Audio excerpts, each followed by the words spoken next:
രാത്രി 12 മണിയോടെടുക്കുമ്പോൾ university campus മുഴുവൻ ശാന്തമായിരിക്കുമ്പോൾ കയ്യിലൊരു കേക്ക് ബോക്സ് പിടിച്ച് അകത്തേക്ക് പോകുന്ന ഫീൽ അതൊന്ന് വേറെ തന്നെയാണ്.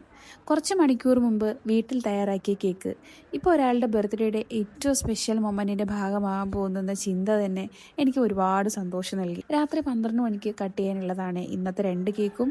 ഹാഫ് kg വൈറ്റ് ഫോറസ്റ്റ് ഫ്ലേവറും മിനി കേക്ക് ബ്ലാക്ക് ഫോറസ്റ്റ് കേക്കുമാണ് നമുക്കിന്ന് കൊടുക്കാനുള്ളത്. കേക്കൊക്കെ ഉണ്ടാക്കി രാത്രി നേരത്തെ തന്നെ പാക്ക് ചെയ്ത് വെച്ചു കേട്ടോ.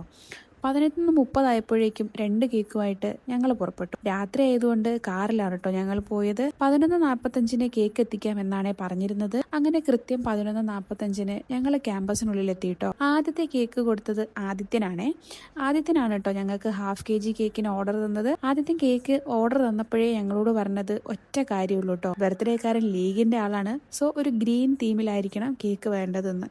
അങ്ങനെ ആ കേക്ക് ക്യാമ്പസിനുള്ളിലെ ജിമ്മിലാണ് കേട്ടോ എത്തിച്ചത്. മിനി കേക്കിന്റെ ഓർഡർ നമുക്ക് തന്നത് രേവതിയാണ്. അതിന് പ്രത്യേകിച്ച് റെഫറൻസ് ഒന്നും തന്നെ ഉണ്ടായിരുന്നില്ല കേട്ടോ. രേവതി ഇതിനു മുന്നേ ഒരു ഓർഡർ നമുക്ക് തന്നിട്ടുണ്ടായിരുന്നേ, പക്ഷെ അത് നമുക്ക് എടുക്കാൻ കഴിഞ്ഞിരുന്നില്ല കേട്ടോ. രണ്ടുപേരും നല്ല കസ്റ്റമേഴ്സ് ആയിരുന്നേ. കേക്ക് കട്ട് ചെയ്ത ഉടനെ കേക്ക് നല്ലതായിരുന്നു എന്ന് വിളിച്ചു പറഞ്ഞപ്പോൾ എനിക്ക് വളരെ സന്തോഷം തോന്നി. ക്യാമ്പസിൽ നിന്ന് വരുന്ന ഓർഡറുകളിൽ അധികവും 12 മണിക്ക് കൊടുക്കേണ്ട കേക്കുകളാണ്. ഇത്തരം ചെറിയ സന്തോഷ നിമിഷങ്ങളാണ് വീട്ടിൽ നിന്ന് ആരംഭിച്ച എന്റെ ബേക്കിംഗ് ജേണിയെ ദിവസേന കൂടുതൽ ആത്മാർത്ഥതയോടെയും സന്തോഷത്തോടെയും മുന്നോട്ട് കൊണ്ടുപോകാൻ എന്നെ